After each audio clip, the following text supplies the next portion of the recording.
Hey guys, thanks for tuning in to another episode of Chasing the Sun, RV Van Life, Full-Time Living. I'm going to do a very short introduction today. Normally it's cute and full of love for Wolfie. It's 39 degrees in here. She's going to be in here just for this. I'm going to take her into my friend's house and then I'm going to warm this up and I'm going to show you guys, especially right now. It's about the middle of December as I'm filming this. I'm in a cold weather climate. So many of us cannot move from where we are. We do live in vehicles, vans, RVs. And the most frequently asked question right now is, how do I stay warm in the RV? And that's this whole entire episode. There's not going to be any B-roll. It's just going to be how we stay warm. It's not a joke, guys. It is really, really serious out there. And if you are out here and you don't have a heat source, it's not a good thing. So that's what we're doing today on Chasing the Sun. Man, I'm not kidding you. It is so cold right now. I'm staying in southern Indiana for another little bit. And one of the most frequently asked questions is, how do I stay warm? It's like 28 degrees right now. It's not a joke, man. We are freezing, but I'll show you what we're doing. So, I'm still parked at camping at my friend's house, and I've got a little heater going because I'm plugged in. I'm just warming this up for, that's one of the ways I'm going to show you guys to stay warm, but I'm just warming this up for this video.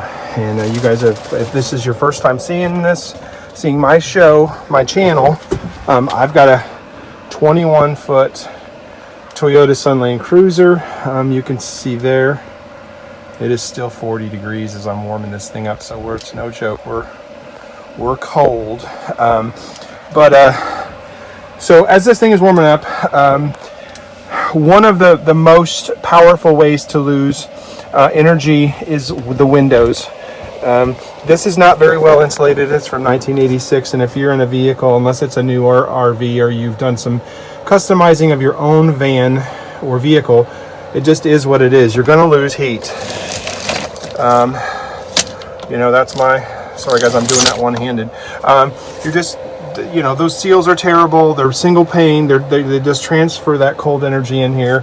That's the cab, and of course back here. And the number one thing that I can say that will help you to stay warm if you have a heat source, even if you don't, is to add, see the flag? I'm going to add some towels and some blankets in different places, and I'll show you exactly what that looks like in a minute. So I'm just going to have to say, forgive me for the lighting in here. It is what it is.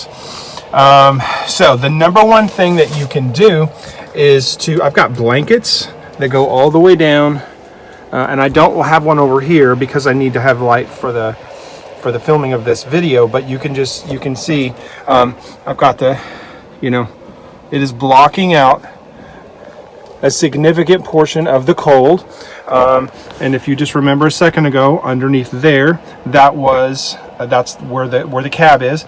That's your biggest exchange of energy, and the cold air rushes in from there. So that's that's the most important one to cover. And of course, that's where I would normally sleep. And that's another big area where you can keep a whole bunch of cold out. There's more windows in that sleeping area.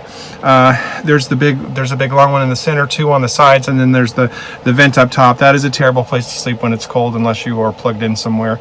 So, and as a general rule, you want the thicker blankets as the better. That one there is my thickest blanket, and it's well used there. And again, just like we've done there, you just throw up another blanket over there on that, and you tie it, you tuck it in as best you can. And on very, very, very, very cold nights, I make the rig as small as possible. And right here to right there, I will do another blanket. So it is a teeny tiny space that I'm heating up. And I put it, like I said, another blanket. I've got another big one for that. It's packed away right now.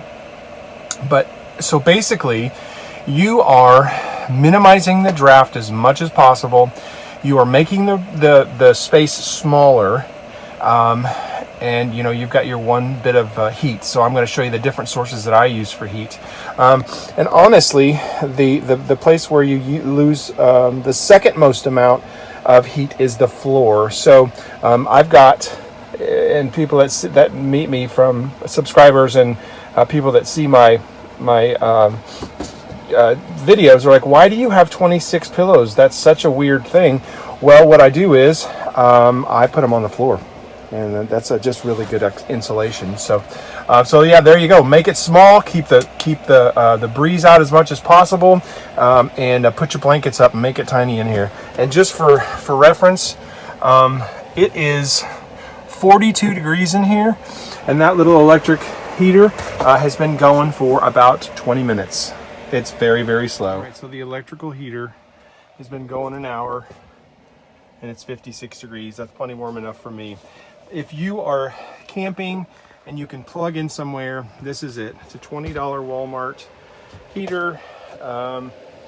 It has a shut off. If it tips over, take it back right up.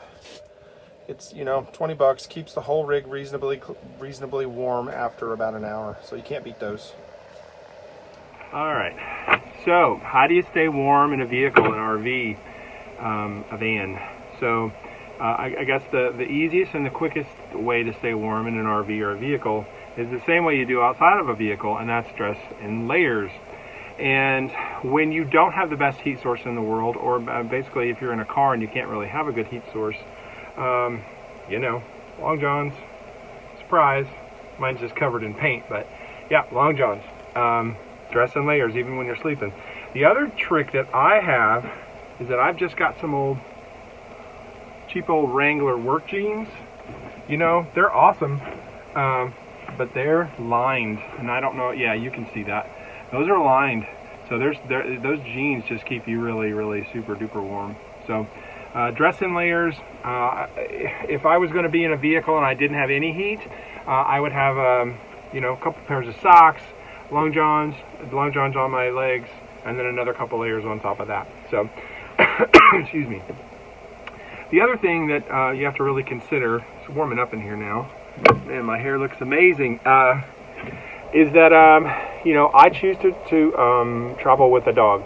If you're just tuning into this, you know, my dog is in every intro with me, and she's about this little, and she did not choose this life. And so I think of her, the very first part of every decision that I make revolves around my dog Wolfie, and she did not choose to be in this vehicle.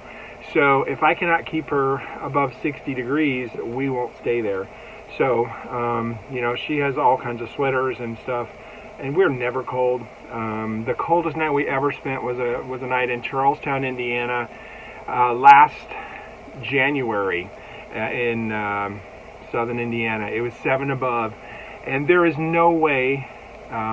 We had the onboard furnace, which I'm going to show you in a minute. We had the electrical heater going. There was no way to stay warm at 7 degrees. So we tried to stay the night, but we didn't, and then we called a friend, and we stayed with them. So, you know, sometimes you're just not going to be able to stay warm, and so you just can't be out in that kind of weather. But the good news is that I have all kinds of tricks and little ways to do things, and I'm going to show you that next.